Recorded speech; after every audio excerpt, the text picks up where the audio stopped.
Hey guys, ipapakita ko sa inyo kung anong itsura ng ospital namin dito sa Nome, Alaska.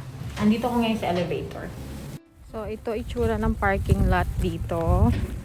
Maliit lang to. At ayan yung itsura ng ospital namin. Ayan. All the way there. And then may isa pang building doon. Tapos sa likod niyang building na yan, dun yung work ko.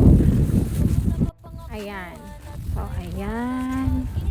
Tapos, doon. All the way there. Yep. And then, here. Doon, banda yung trabaho ko. Doon. So, ayan. Yan yung trabaho ko. Diyan ako nag-work. Sa patient hostel. Ayan.